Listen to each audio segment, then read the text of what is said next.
मुंबई अहमदाबाद राष्ट्रीय महामार्गावर अपघातांची मालिका थांबण्याचे नाव घेत नाही। कालच या महामार्गावर झालेल्या भीषण अपघातात एका दुचाकी स्वाराचा मृत्यू झाला होता। ही घटना ताजी असतानाच आज 26 डिसेंबरला सकाळी 6:10च्या सुमारास पुन्हा एकदा भीषण अपघात घडला। मिळालेल्या माहितीनुसार सातिवली मनोर परिसरात महामार्गाच्या पहिल्या लेनवर हायवा क्रमांक MH04HY 8263 ही मालवाहू गाडी काल सकाळी 10 वाजल्यापासून बंद अवस्थेत उभी होती। तब्बल संपूर्ण दिवस उलटून गेला तरीही संबंधित हायवा बाजूला करण्यात आली नाही। विशेष म्हणजे या बंद पडलेल्या वाहनाजवळ कोणतेही बॅरिगेड, इशारा फलक किंवा इमर्जन्सी डिकेट ब्लिंकर लावण्यात आलेले नव्हते। आज सकाळी गुजरात कडून मुंबईच्या दिशेने जाणारा ट्रेलर क्रमांक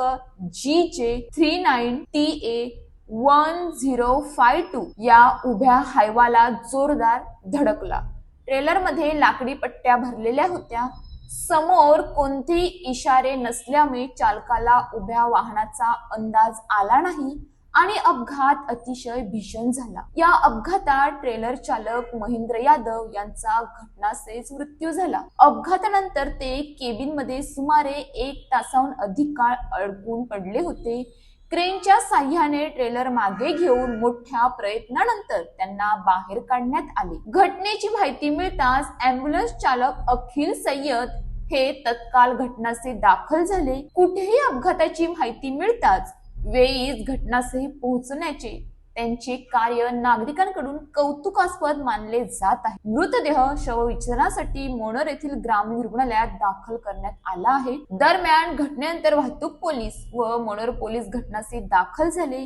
या अपघातामुळे महामार्गावर मोठ्या प्रमाणात वाहतूक कोंडी झाली असून वारंवार होणाऱ्या कोंडींमुळे हा महामार्ग बदनाम होत आहे। सर्वात गंभीर बाब म्हणजे अशा घटनांनंतरही महामार्ग प्राधिकरण, पेट्रोलिंग कर्मचारी व महामार्ग वाहतूक पोलीस यंत्रणा कायमस्वरूपी उपाययोजना करण्यात सपशेल अपयशी ठरत आहेत। एखाद्याचा जीव गेल्यानंतरच प्रशासन जागे होते तर त्याआधी मात्र निष्काळजीपणा दिसून येत असा आरोप स्थानिक नागरिक व ग्रामस्थ करत आहेत। रस्त्यावर बंद पडलेल्या वाहनाला इतर वाहनांची धडक बसण्याची पहिलीच घटना नसून अशा अनेक घटना यापूर्वीही घडल्या आहेत। तरी देखील संबंधित यंत्रणा कोणताही ठोस निर्णय घेताना दिसत नाहीत। ग्रामस्थांमध्ये प्रचंड संताप असून प्रशासनाला जाग येण्यासाठी आणखी किती बळी जाणार असा सवाल नागरिक उपस्थित करत आहेत। कालच बंद पडलेला हायवा वेळेत बाजूला करण्यात